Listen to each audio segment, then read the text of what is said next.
പറഞ്ഞതുപോലെ 3 തരത്തിലുള്ള മ്യൂച്വൽ ഫണ്ടുകളാണുള്ളത്. ഏറ്റവും റിസ്ക് കുറഞ്ഞതും താരതമ്യേന കുറഞ്ഞ റിട്ടേൺ തരുന്നതുമായിട്ടുള്ള ഡെറ്റ് മ്യൂച്വൽ ഫണ്ടുകൾ, ഏറ്റവും റിസ്ക് കൂടിയതും താരതമ്യേന കൂടിയ റിട്ടേൺ തരാൻ സാധ്യതയുള്ളതുമായിട്ടുള്ള ഇക്വിറ്റി മ്യൂച്വൽ ഫണ്ടുകൾ, ഈ 2 കാറ്റഗറിക്കും ഇടയ്ക്ക് നിൽക്കുന്ന ഹൈബ്രിഡ് മ്യൂച്വൽ ഫണ്ടുകൾ.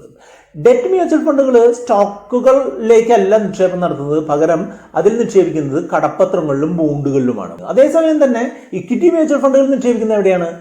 നമ്മളുടെ സ്റ്റോക്ക് മാർക്കറ്റിൽ ലിസ്റ്റ് ചെയ്തിട്ടുള്ള സ്റ്റോക്കുകളിൽ. അതിപ്പോൾ ഇന്ത്യൻ സ്റ്റോക്കുകളിൽ നിക്ഷേപിക്കുന്ന മ്യൂച്വൽ ഫണ്ടുകളുണ്ട്, വിദേശ രാജ്യത്തെ സ്റ്റോക്കുകളിൽ നിക്ഷേപിക്കുന്ന മ്യൂച്വൽ ഫണ്ടുകളുണ്ട്. അപ്പോൾ സ്റ്റോക്കുകളിൽ നിക്ഷേപിക്കുന്ന ഇക്വിറ്റി മ്യൂച്വൽ ഫണ്ടുകളിൽ സ്വാഭാവികമായിട്ടും റിസ്ക് കൂടും, അതിന് റിട്ടേണും കൂടാനുള്ള സാധ്യതയുണ്ട്. പക്ഷേ ഒരു തുടക്കക്കാരായ ആളുകൾ ഇങ്ങനെ ഹൈ റിസ്ക് ആയിട്ടുള്ള സംഗതിയിലേക്ക് പോകുന്നതിന് പകരം ഇടത്തരം റിസ്ക്കും ഇടത്തരം റിട്ടേണും കിട്ടുന്ന ഒരു സംഗതി വെച്ച് സ്റ്റാർട്ട് ചെയ്യാണ് നല്ലത്. അത്തരം പ്രധാനപ്പെട്ട മ്യൂച്വൽ ഫണ്ടുകളാണ് ഹൈബ്രിഡ് മ്യൂച്വൽ ഫണ്ടുകൾ എന്ന് പറയാം. അതായത് ഈ മ്യൂച്വൽ ഫണ്ടുകളിൽ സ്റ്റോക്കുകളിൽ നിന്നും കുറച്ച് എമൗണ്ട് നമ്മൾ നിക്ഷേപിക്കുന്ന എമൗണ്ട് സ്റ്റോക്കുകളിലും കുറച്ച് നിക്ഷേപിക്കും, അതുപോലെ ഈ എമൗണ്ടിൽ നിന്ന് കുറച്ച് ഭാഗം ഫിക്സഡ് ഇൻകം കിട്ടുന്ന ബോണ്ടുകളും കടപ്പത്രങ്ങളിലും കൂടെ നിക്ഷേപിക്കും.